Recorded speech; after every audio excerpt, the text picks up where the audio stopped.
The San Juan Mountains of Colorado are a rugged wilderness, their peaks cutting sharply into the azure sky.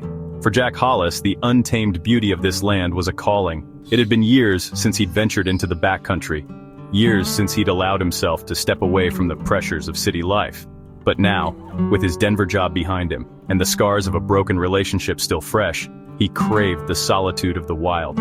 Jack planned a 3-day trek deep into the heart of the range, carrying only what he needed to survive: a rifle, a sturdy pack, and a well-worn map of the region. His destination was an alpine meadow he remembered from childhood, a place where his grandfather had taught him to hunt and fish. He wanted to test himself, to strip life down to its essentials. As he left the trailhead and stepped into the forest, a sense of calm washed over him. The rustling leaves and distant calls of birds replaced the city's ceaseless hum. He felt alive again, but deep in his chest, there was a flicker of unease, an instinctual awareness of the unforgiving nature of this land. He dismissed it as nerves. He wasn't some novice. He knew these mountains, or so he thought, or so he...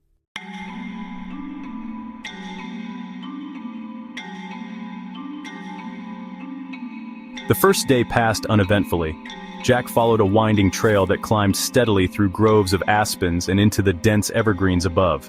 By mid-afternoon, he found a flat clearing beside a tumbling stream and set up camp. He spent the evening cleaning his rifle and listening to the soothing babble of water. The stars came out in brilliant constellations, unspoiled by city lights. The next morning he packed his gear and moved deeper into the wilderness.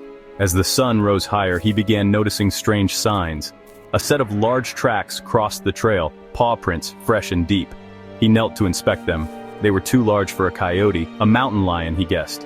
The thought sent a shiver through him.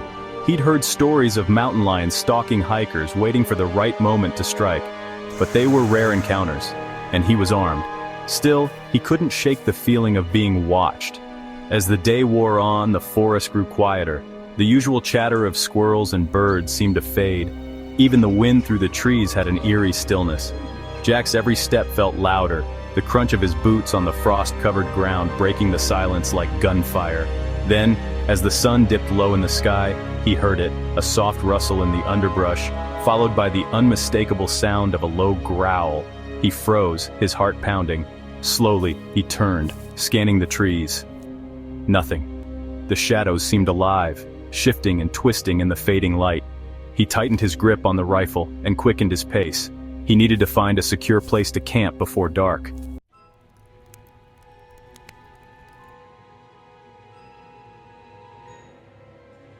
Jack chose a site near a rocky outcrop where his back would be protected and built a fire. He kept his rifle close, his senses on high alert. The growl haunted him, replaying in his mind like a warning. That night, sleep eluded him. Every rustle of leaves, every crack of a branch made him sit up, clutching his rifle. But the forest remained still, as if holding its breath.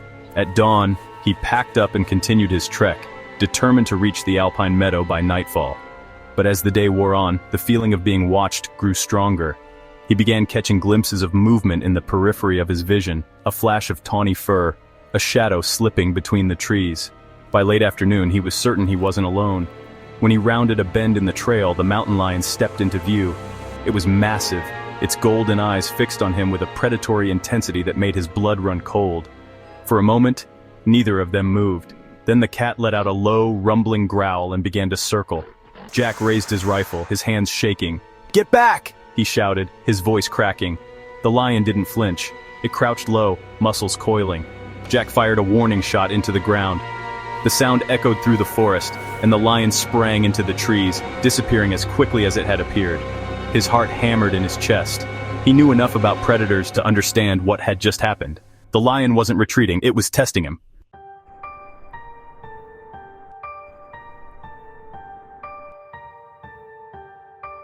The encounter had shaken Jack to his core, but he pressed on, determined to reach the meadow. He kept his rifle ready, his eyes scanning the shadows. The lion's presence turned the serene wilderness into a landscape of terror. Every rock and tree seemed to hide a threat. By the time he reached the meadow, dusk was falling. He set up camp in the center of the clearing, far from the forest's edge, and built a roaring fire. He knew fire would keep most predators at bay, but he also knew mountain lions were cunning. As the night deepened, the wind picked up, carrying with it the faint scent of pine and snow. The fire crackled, and Jack sat with his back to the flames, his rifle across his lap. Then he heard it, a faint crunch of snow followed by another low growl. The lion was back. It circled the camp just beyond the firelight, its golden eyes gleaming in the darkness. Jack shouted and waved his rifle, but the cat didn't flee. Instead, it prowled closer, its body low to the ground, tail twitching. When it finally charged, it was like a flash of lightning, silent and deadly. Jack fired, the bullet grazing the lion's shoulder and sending it scrambling into the trees. But the attack had left him shaken. He knew the lion wouldn't give up.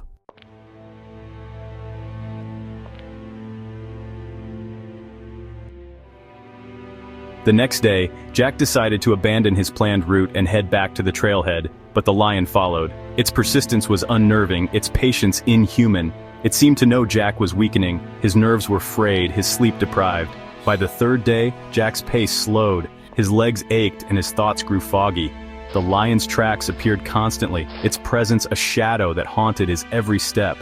That evening, as the sun set over the mountains, the lion attacked again. This time it came at him from above, leaping from a boulder. Jack fired, the bullet striking the lion's chest. The cat let out an ear-splitting roar and fell, but not before its claws raked across Jack's side. But Jack's ordeal was far from over. He was miles from civilization, bleeding and exhausted, with night falling fast. The mountain lion's body lay still on the frozen ground, its golden eyes staring lifelessly into the dimming light. Jack stood frozen for a moment, the adrenaline still coursing through his veins, before the sharp, burning pain in his side pulled him back to reality. He looked down and saw the damage. The lion's claws had ripped through his jacket and shirt like paper, leaving 3 deep, jagged gashes across his left side, just below his ribs. Blood poured from the wounds, soaking his shirt and pooling at his waistband. The sight made his stomach churn, and his knees wobbled. The pain came in waves, searing and relentless. Every shallow breath felt like knives slicing through his side. He pressed a trembling hand to the wounds, trying to stem the bleeding, but it was already soaking through his fingers. Panic clawed at him. He knew the truth. Out here, miles from civilization, an injury like this could kill him. Blood loss, infection, or hypothermia, any of them could be the end. The wilderness had no mercy for the wounded. "Focus," he muttered to himself, his voice shaking. "You're not dead yet." Jack forced himself to take action. He dropped to his knees and rummaged through his pack, his vision swimming. His fingers felt numb, clumsy as he tore his first aid kit open. He found a roll of gauze and pressed it hard against the wounds, gritting his teeth as fresh pain surged through him. The bleeding slowed but didn't stop. This isn't enough, he thought, his mind racing. He needed a tighter bandage. He pulled off his shirt and cut it into strips with his knife, wrapping the gauze and fabric around his torso as tightly as he could manage. Each movement sent fresh waves of agony through his body, and by the time he was done, his hands were slick with blood.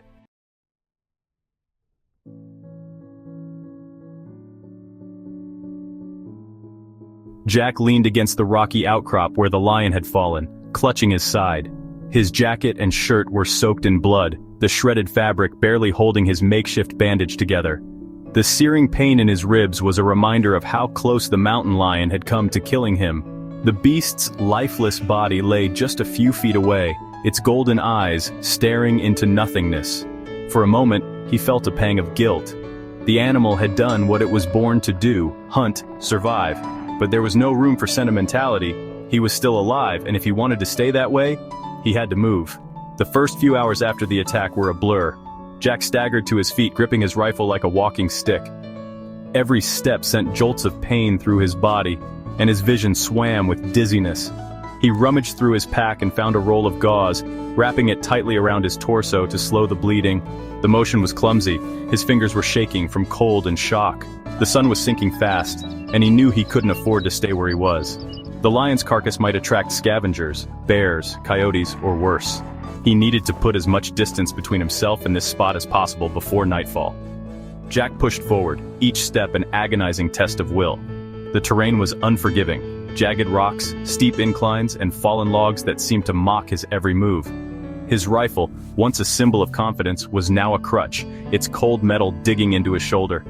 As night fell, the temperature plummeted. Frost coated the trees, and his breath came in shallow, visible puffs. Jack found a small alcove beneath a rocky overhang and huddled there, using his pack as a barrier against the wind. He built a small fire with the last of his dry kindling, its flickering flames a fragile shield against the darkness. But the fire couldn't banish the sounds of the night. The forest came alive with distant howls and rustling leaves.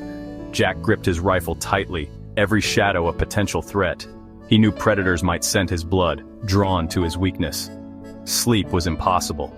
He drifted in and out of restless dozing, his body shivering uncontrollably as the cold seeped into his bones. When dawn broke, Jack's situation was grim. His body was stiff, his wounds throbbed, and his strength was waning. He had no appetite but forced himself to eat a handful of trail mix, the dry nuts sticking to his throat. His water supply was nearly gone. He'd need to find a stream soon, or dehydration would finish him.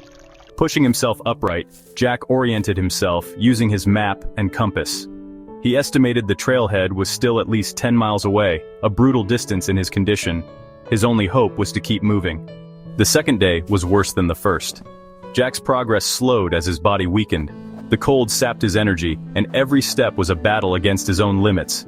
He stumbled often, once falling hard onto his knees, nearly losing his rifle down a ravine. His vision blurred, and the forest seemed to close in around him. Late in the afternoon, he stumbled upon a stream. The sight of flowing water gave him a burst of desperate energy.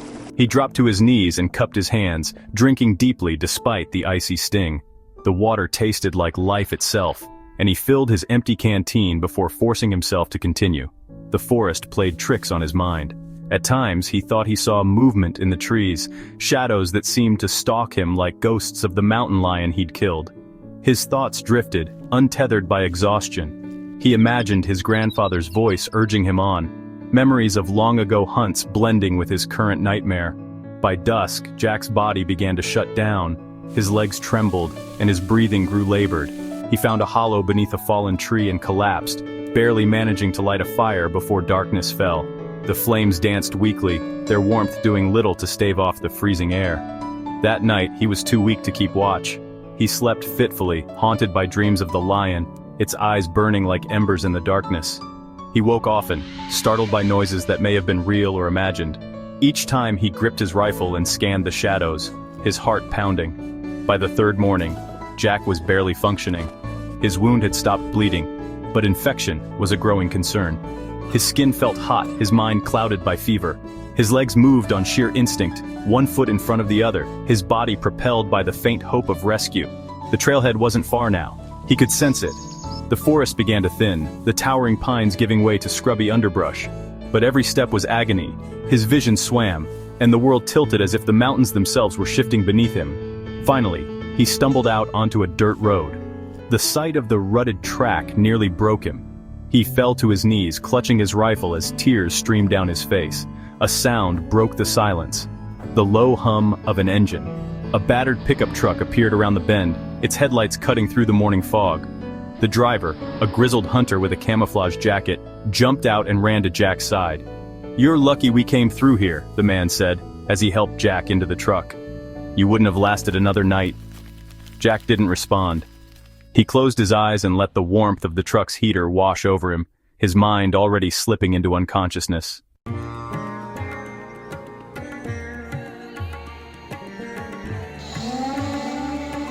Weeks later, Jack sat on the porch of a small cabin in Denver's outskirts, staring at the distant mountains.